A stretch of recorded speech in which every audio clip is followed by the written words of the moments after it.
C'est l'heure de l'Africa Newsroom. Bonsoir. À la une de l'actualité ce soir, poursuite en Afrique du Sud des audiences préliminaires du procès Jacob Zuma. La défense demande l'abandon des accusations dans l'affaire dite des Spy Tapes, dans laquelle l'ancien président sud-africain est accusé d'avoir touché des pots de vin lors de la signature d'un contrat d'armement il y a 20 ans.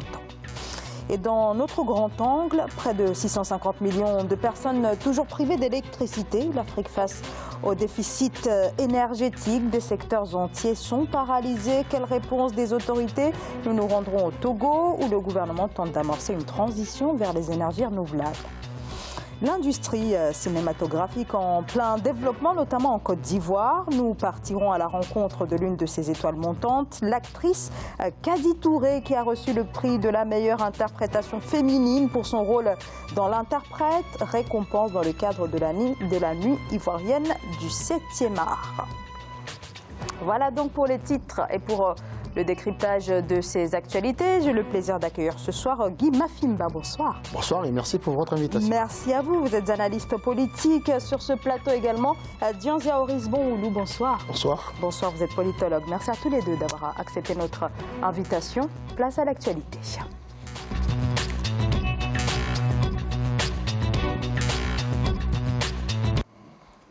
Depuis 16 ans, la justice sud-africaine n'a jamais pu officiellement engager la procédure. Jacob Zuma est finalement devant la justice pour l'affaire dite des Spy Tapes, dans laquelle l'ancien président sud-africain est accusé de détournement de fonds, des accusations qui remontent à 1999 concernant cette rocambolesque affaire de vente d'armes qui implique directement le géant français Thales. Gladys Mwamba. Retour de l'ex-chef de l'État Jacob Zuma devant la justice sud-africaine pour des allégations de corruption. Son procès s'est ouvert ce lundi devant la haute cour de Pietermaritzburg dans le nord-est du pays et se clôturera le vendredi 24 mai. Pour la défense de Jacob Zuma, l'ancien président impopulaire est tout simplement victime d'une chasse aux sorcières à caractère politique. Tout le monde ici et même mes confrères collègues de l'autre côté veulent lyncher M. Zuma et l'enfermer dans une cellule de prison. Je suis probablement le seul dans cette salle à lui avoir posé cette question, car oui, je l'ai fait. Monsieur Zuma, êtes-vous corrompu? C'est la première question que je lui ai posée quand je l'ai rencontré. 16 chefs d'accusation de fraude, de racket et de blanchiment d'argent pèsent contre l'ancien président dans le cadre d'une affaire de vente d'armes estimée à près de 5 milliards de dollars à la fin des années 1990. Sa défense dément et demande l'abandon des accusations de corruption, vieilles de près de 20 ans, des allégations qui n'ont pourtant pas empêché sa candidature à la présidence en 2009 et en 2016. Même ceux qui devaient témoigner ont oublié leur témoignage. Certains sont morts. Nous disons que si ce procès continue, ce ne sera plus qu'une chasse aux sorcières. Procureurs et enquêteurs ont conspiré pour me mettre en prison et m'empêcher de devenir président. Englué dans de nombreux scandales, l'ancien président Jacob Zuma, qui a démissionné en février 2018, a fait baisser la cote de popularité de l'ANC, ce qui n'a pas empêché au parti historique au pouvoir de s'imposer une nouvelle fois aux élections générales du 8 mai 2019. Des élections remportées avec tout de même une chute de popularité constatée. Alors, les accusations lancées donc contre l'ex-président sud-africain Jacob Zuma ont été déjà à plusieurs fois rétablies, à plusieurs reprises, au gré, il faut bien le dire, des décisions controversées du parquet général. Est-ce que ce procès peut véritablement s'ouvrir? Est-ce que pour vous, Guy Mafimba, il y a des éléments qui nous montrent que finalement, cette fois sera la bonne? Oui, parce que ce procès, il faut le dire, ça s'est déclenché, en fait, les enquêtes se sont déclenchées depuis plus de 15 ans. On vient de le dire dans le reportage. Jacob Zuma, malgré le fait qu'il avait été déjà mis en examen, après les abandons, a réussi quand même à prendre le contrôle de l'ANC, à se faire élire, puis réélu un peu plus tard. Mais tout est-il que, avec le recul, on se rend compte qu'il y avait une interférence politique sur la justice pour empêcher que la justice fasse véritablement son travail. Ce qui revient à dire que aujourd'hui, ce procès qui a repris, après les inculpations de M. Jacob Zuma, nous amène à souligner, sinon à envisager trois enjeux, à regarder trois enjeux. Le premier enjeu, c'est véritablement la capacité de la nation sud-africaine de faire en sorte que la démocratie s'installe véritablement au niveau de la justice. Parce que l'image qu'a donnée la République sud-africaine pendant tout le règne de Zuma, c'était une image d'un pays gangréné par la corruption, la fraude et autres. Deuxième enjeu, c'est le rôle de Zuma, de faire en sorte que cette problématique, ce procès ne puisse pas diviser encore de plus belle l'ANC. Vous savez pertinemment qu'aujourd'hui, on vient de le voir dans le reportage, il y a une partie encore de l'ANC, certes minoritaire, qui pense que c'est un procès politique, c'est une chasse aux sorcières, ce que je ne crois pas. Et le troisième enjeu, c'est véritablement le rapport entre les multinationales occidentales, chinoises et autres, asiatiques et autres, dans la corruption d'un certain nombre de pays africains. Et ça, c'est un enjeu majeur, parce qu'on va voir comment un grand pays comme l'Afrique du Sud peut être en capacité de porter plainte, de poursuivre une multinationale comme Thales, ex-Thomson. Dianzia Horis Armel Bongoulou. Bon, effectivement, moi je pense que le président Zuma, ancien président de l'Afrique du Sud, a été impliqué plusieurs fois dans les affaires de corruption. Et c'est ce qui était à la base de son départ du pouvoir. Mais aujourd'hui, ce procès, on peut l'analyser peut-être sur deux aspects, selon moi. Il y a un côté positif du procès et un côté négatif. Sur le plan positif, je pense que cela répond normalement à la vaste opération du président Cyril Ramaphosa qui visait à moraliser la vie publique, qui visait à mener une vaste campagne contre la corruption depuis, je pense, la faillite de la grande entreprise Eskom. Il avait limogé des directeurs généraux, des hauts fonctionnaires de l'État. Et ce procès de Zuma, si on veut dire en réalité, est comme une continuité de cette opération lancée par le nouveau président Cyril Ramaphosa. Enfin, nous, parce que sur ce plan-là, ça peut être perçu comme quelque chose de normal. Donc il pourrait également y avoir quelque chose de politique oui. derrière ce procès qui se veut donc symbolique pour le président Cyril Ramaphosa? Oui, bien sûr, bien sûr. Maintenant, sur le plan négatif, sur le plan négatif, la raison pour laquelle je me suis arrivé maintenant sur le côté politique, vous savez, moi, à mon humble avis, le fait de poursuivre un ancien chef d'État pour des malversations financières, ça pourrait refléter beaucoup de choses, ça pourrait susciter beaucoup d'interprétations. Vous savez, le président Zuma, cette affaire, il était impliqué dans une affaire qui a existé au moment où il n'était pas président de l'Afrique du Sud. Je pense que c'est en 1999. En 1999, le président Zuma était, je pense, ministre du KwaZulu-Natal, de sa région d'origine, avant d'être vice-président de l'ANC. Et ce procès ne l'a pas empêché d'être élu président de la République. Donc 10 ans plus tard. Voilà, 10 ans plus tard. Donc sur le plan chronologique, je pense que ça pourrait être mal perçu. Ça pourrait être mal perçu et interprété par les partisans de Zuma comme une manifestation de la théorie du faux complot. Guy Mafimba. Non, je pense plutôt que autant nous sommes dans une continuité de l'ère Zuma qui a voulu moraliser, mais c'est la pression de l'ANC, quasiment un parti d'État. Parce que M. Zuma, le président Zuma, a été mis en minorité. Lorsqu'il y a eu abandon pour la première fois des accusations, c'est parce qu'il avait le syndicat COSATU, le Parti communiste sud-africain et la jeunesse qui était dirigée par M. Malema, qui était derrière M. Zuma. Parce qu'on pensait, on avait perçu une manœuvre politicienne pour le contraindre à ne pas prendre la tête de l'ANC. Mais depuis, il l'a dit tout à l'heure, mon cher ami, l'ère Zuma a été l'ère de la corruption quasiment récurrente.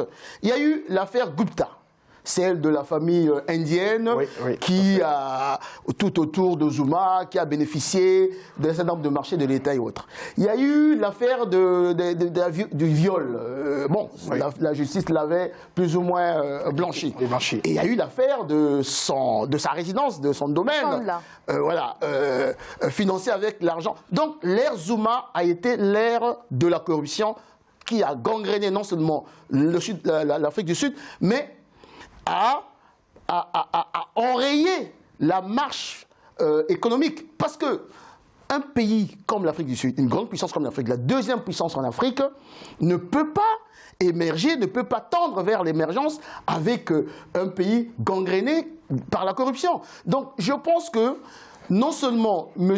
Zuma, le président Cyril Ramaphosa a intérêt à faire en sorte que la justice aille jusqu'au bout, mais aussi pour envoyer un signal fort au niveau des potentiels investisseurs qui peuvent revenir parce que l'Afrique du Sud a retrouvé une lettre de noblesse.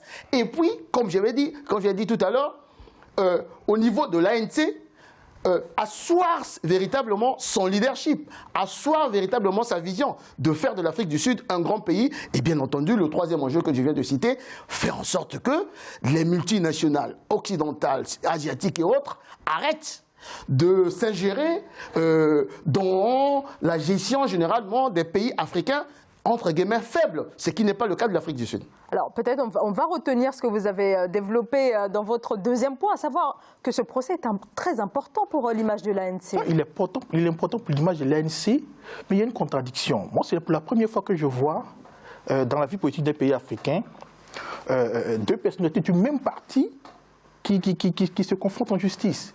Voilà, au moins si c'était une configuration dans laquelle c'était le président de l'Afrique du Sud, Ramaphosa, qui est le leader naturel de l'ANC, qui en réalité, qui en principe avait conduit en justice un leader de l'opposition, c'est ce qu'on a l'habitude de voir, mais c'est deux leaders d'un même parti politique. Est-ce que cela n'est pas un argument contre l'ANC? Ça, nous ne le savons pas. Maintenant, je vais revenir sur le personnage Zuma. Vous savez, c'est un homme à scandale. Ça, tout le monde le sait.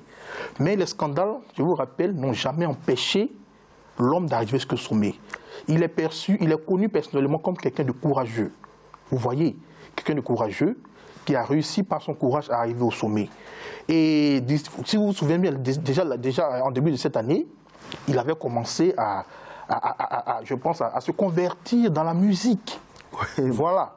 À se convertir de la musique, une manière de Zuma, excusez-moi. Et là, attention, ça peut être perçu comme une stratégie, mais une manière de rehausser son image au sein de la jeunesse, au sein de l'opinion. Non. C'est juste après ça. C'est aussi un moyen de détourner l'attention. C'est de la diversion. Des élections générales. Moi, je pense que. Voilà, et c'est dans ce contexte-là que ce procès-là arrive. Moi, comme je dis, il y a un problème d'ordre chronologique. Pourquoi à cet instant? C'est la question qu'on doit se poser. Mais c'est la question, une affaire qui existe depuis plus de 20 ans. La question que vous posez, c'est en fait, je pourrais dire, une des raisons de ce qui a fait que l'Afrique du Sud soit la deuxième puissance en Afrique. C'est une vitalité démocratique. C'est une des justices les plus libres parmi les États africains, la justice sud-africaine. C'est sous l'ère Zuma qu'il y a eu des interférences. Donc, le fait que deux personnalités de l'ANC s'opposent, ils ne s'opposent pas. C'est la justice qui est au-dessus des postures partisanes. Non, il y a forcément un mécanisme qui peut permettre au président de la République d'appuyer la justice. Dans tous les pays, ça existe. Non. Il faut lire. Il faut lire la Constitution sud-africaine. Oui. C'est l'une des constitutions qui s'est inspirée un peu de tout ce qui est constitution aux lois fondamentales au niveau des pays anglo-saxons. Très strict. J'y ai habité, enfin j'y ai séjourné longtemps. Vous verrez, il y a pas mal de questions très sensibles. Regardez par exemple, je fais la parenthèse, lorsqu'il y a eu l'affaire de Béchir, qui devrait être pris parce que l'Afrique du Sud a ratifié. Mais l'Afrique du Sud a donné tort à M. Zuma, président de la République. C'est une justice indépendante. Nous devons nous réjouir. En tant qu'Africains, avant Zuma, il y a eu une présidence, celle de Thabo Mbeki. Pourquoi est-ce que sous Thabo Mbeki, la justice n'a pas enclenché ce problème-là, alors que Zuma n'était pas encore président de la République? Mais je venais de vous expliquer que... et c'est au moment où Cyril Ramaphosa. Non. Alors effectivement, c'est au moment de l'arrivée au pouvoir, comme le dit Dianziaoris Bongoulou, que les affaires dans une affaire qui date de 26 ans. Non, il y a une chronologie qui est claire. L'affaire se déclenche dans les années 2007. Zuma est vice-président. Zuma est vice-président. Mais l'affaire traîne depuis 16 ans. Voilà, mais pourquoi? Zuma est vice-président. Qu'est-ce que Zuma fait? Zuma joue au populisme. Je venais de dire tantôt, Zuma joue au populisme, crée la diversion en disant que c'est une manœuvre politicienne pour l'éviter de prendre le contrôle de l'ANC et du pouvoir. Bien sûr. Et il a le soutien de qui? Du plus puissant syndicat, le COSATU. Il a le soutien de la jeunesse de l'ANC. Il a le soutien du Parti communiste sud-africain parce qu'il a joué sur le populisme. Et il met en minorité Thabo Mbeki, il prend le contrôle du pouvoir. Une fois qu'il a pris le contrôle du pouvoir, il a commencé à tirer les ficelles de la justice. L'instruction a duré pratiquement durant tout son règne. Et lorsqu'il y a eu abandon, qu'est-ce qu'on a dit? Abandon pour vice de procédure. On n'a pas dit abandon parce qu'il y avait manque de preuves. La preuve en est. Son conseiller financier, il a été condamné pour 15 ans pour la même affaire. Ce qui revient à dire qu'il y a les preuves existent. Maintenant, comme il y a eu interférence de la politique sur la justice, M. Zuma a été quasiment plus ou moins blanchi. Une fois que Ramaphosa prend la tête de l'ANC, Ramaphosa avait un défi parce qu'il a été, n'oubliez pas, depuis le temps, Malema, Juris Malema, bien entendu, est allé à l'encontre de Zuma, le puissant syndicat. Disons que l'ANC, dans son ensemble, a pensé que M. Zuma incarnait maintenant la corruption au niveau de l'Afrique du Sud. Et mis en minorité, M. Cyril Ramaphosa, qui a pris les rênes du pouvoir, avait intérêt non seulement à envoyer des signaux au niveau international par rapport à l'Afrique du Sud pour attirer les investisseurs parce qu'ils sont en difficulté, mais en même temps, au niveau intérieur, conforter l'ANC, le courant de l'ANC qui pensait qu'il fallait éradiquer la corruption, tant au niveau de l'ANC qu'au niveau de l'Afrique du Sud. Très bien. Donc alors, il est dans une continuité, une cohérence politique, tant au niveau intérieur qu'au niveau extérieur. Il est effectivement. Pardonnez-moi, je sais que vous voulez intervenir. D'accord. On va marquer une très courte pause et bien sûr, on va revenir sur cette affaire, sur le président Jacob Zuma qui réapparaît de nouveau devant la justice et notamment les arguments avancés par la défense. On continue d'en parler juste après cette courte pause. À tout de suite.